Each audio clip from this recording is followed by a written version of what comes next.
An independent samples t-test in SPSS. Are women more willing to donate to a fundraiser than men?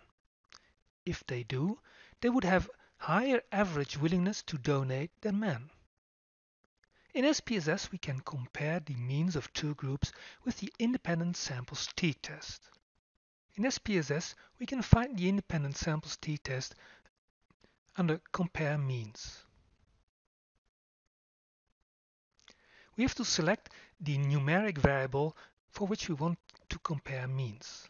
In this example, we will take willingness to donate at the end of the experiment. Then we have to identify the groups, the two groups that we want to compare. This is the sex variable, and as we can see here in the background, we have 0 for males and then probably 1 for females. We've defined the groups and we can have a look at the options. We'll get the 95% confidence interval, which is fine. We can do bootstrapping. There's another video explaining that. So basically we are ready. Let's paste and run the command. Here is the output. First we get some group statistics and we see we have 71 males in our sample and 72 females. The average willingness to donate for males is 4.2, which is below the average willingness of females, which is 5.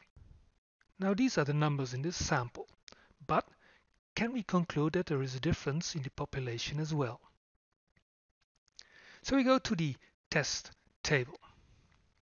First of all, we have to find out whether we may assume that there are equal population variances. Is the variance in willingness to donate among men in the population equal to the variance in the willingness to donate of females in the population? The f-test is not statistically significant.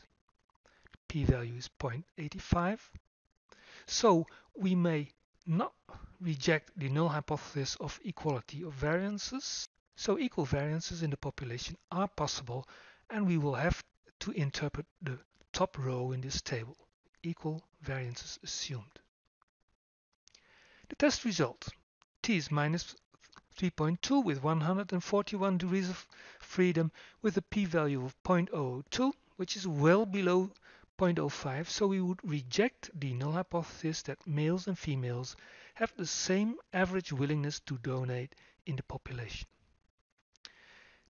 The difference, the mean difference in the sample is minus 0.9, which has a 95% confidence interval ranging from minus 1.4 to minus 0.3. So with 95% confidence, we may conclude that in the population, the difference between males and females is 1.4 to 0.3, and the females have the higher average. Now, how about the assumptions for using the t-distribution? If our samples are larger than 30, we can always use the t-distribution in a test of one or more means. In this example, we have 71 males in our sample, that's much more than 30, 72 females, so we are fine, we can use the t-distribution. If our sample would have been much smaller, below 30, we would have to assume that the variable, willingness to donate, is normally distributed in the population, both for males and females. We can't really check that. We can make some histograms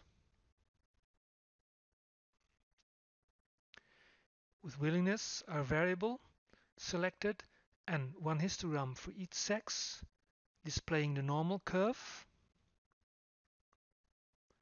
And we can eyeball those histograms, but if the sample is really low, say below 30, the sample distribution usually is not nicely normal, even if the distribution in the population is normal. So it's difficult to check the distribution in the population, and we really have to make an assumption that the distribution is normal in the population.